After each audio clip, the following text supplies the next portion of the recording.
What's up, y'all? Welcome back to my channel. As you can tell, this is a Ciara inspired look that I could not wait to try, and it's such a bomb look. You know, me and Ciara are like distant cousins or whatever. And now that the cat is out of the bag, I'm gonna show you guys how to get this affordable look using my favorite, some $1.99 jumbo braiding hair, some Hicks Edges, and bobby pins. To get my hair to seamlessly blend in with the braiding hair, I made sure that I did this on blown out hair. And I'm just gonna place the Hicks all over my edges, and then I'm gonna get that kitchen back there because, you know, sometimes my kitchen can be quite disrespectful, like very disrespectful. It may not disrespect others, but you know, it disrespects me, and I like mine to just like lay down, maybe a little curl or pop or two, but you know. Anywho, we're gonna move on and just brush this on up.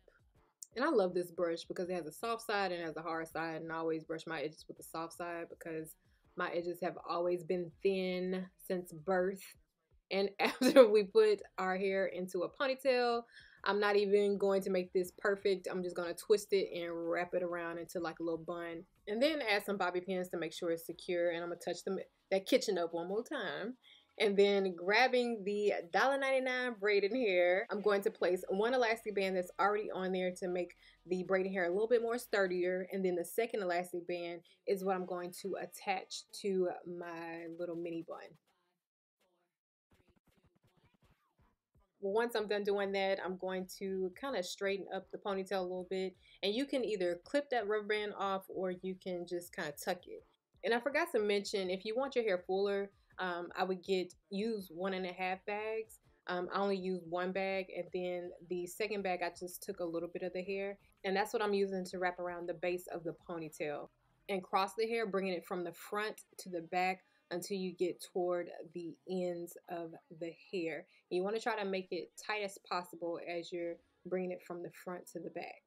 And you know, you may want to phone a friend or a family member to kind of help you out by holding that ponytail because it will get in the way. Or you could work smart and not hard like I did and just simply clip that hair on out the way. Now, once I got toward the ends of the hair, I went ahead and took one side and bobby pinned it out the way, and the other one, I'm just going to keep wrapping it around until there's no more hair, and then add a bobby pin. Hopefully you guys are still following me and this is not getting confusing for you. I took that other side that I had pinned out the way, and I'm just going to continue wrapping that one around so there's no more hair, and then I'm going to bobby pin that one in place. And as you can see, I am struggling. I am getting frustrated. At this point, I'm just like, you know, what did I get myself into? Why is this so hard for me?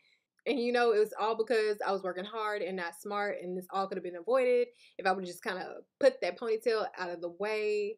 But you know, that's here nor there. We're just going to kind of clean it up a little bit. The base of the pony, take some scissors if there's some flyaways and just kind of clean it up a little bit. And that is a wrap, y'all. I hope you guys love this hair. I'm going to be flipping it and whipping it. And I hope you guys do the same thing if you decide to do this style. And stay tuned for part 2 to get this makeup look. I will be posting that right after this video. And until next time, queens, as I always say, I hope you guys get the same results or even better. And also be sure to follow me on Instagram at JD_winners, and be sure to subscribe to my channel. See you next time.